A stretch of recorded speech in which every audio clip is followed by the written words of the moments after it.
Heatoidufestival Grillfest. Kuidas Pärnu suveks valmistunud on?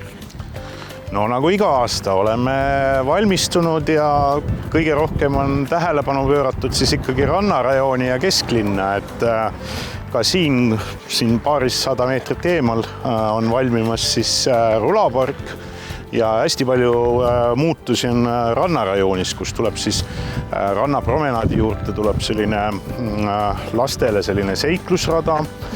Rannapromenaadi uuendus on praegu, siis on üks hästi vahva koht, mis me suve alguses avame, on Tüün, kus on siis erinevad võimalused rannamängudeks ja siis selline vaba aja keskus ka. Ja siis selline kolmas asi võib-olla, mis ära mainida, mis rannas muutub, on siis uus surfiala. Kas endal on esimene grill tehtud juba? Selle aasta grill?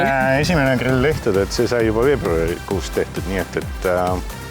Mis grill kodus on muidu, kui jagate seda infot?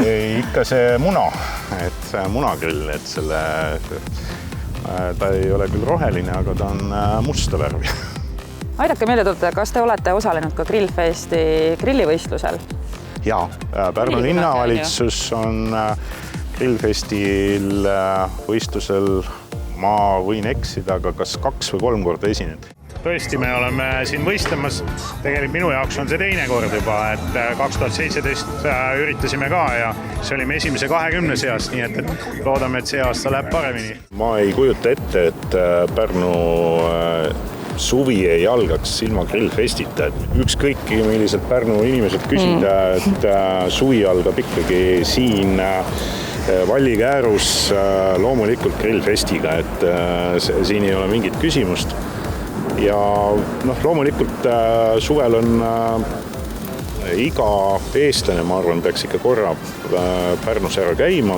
Ja loomulikult suvi Pärnu, need asjad käivadki kokku, et suve pealinnas tuleb suvel ära käia. Ja loomulikult ega linnapea ei teagi peast ju, millal miski täpselt toimub küll, aga saab nii härra linnapea ise kui ka teie vaadata parnu.ee lehelt kõike seda, mis sellel linnal hetkel teile pakkuda on. Tähelepanu, Chef Lunden esitleb, grillikaubamaja toetab. Selle aasta Grillfest toimub 9. ja 10. juunil Pärnus Vallikääru aasal. Grillitakse ja chillitakse. Aquafori puhta vee laval esinevad legendaarne Estin, suured tüdrukud, Columbus Chris, Laura Brits, Phoenix Sunlight ja paljud teised. Lastele Livoli mängumaa, pikniklaval vahvad esinejad. Oodatud on kõik, sissepääs on tasuta. Kohtumiseni Pärnus 9. ja 10. juunil Grillfestil.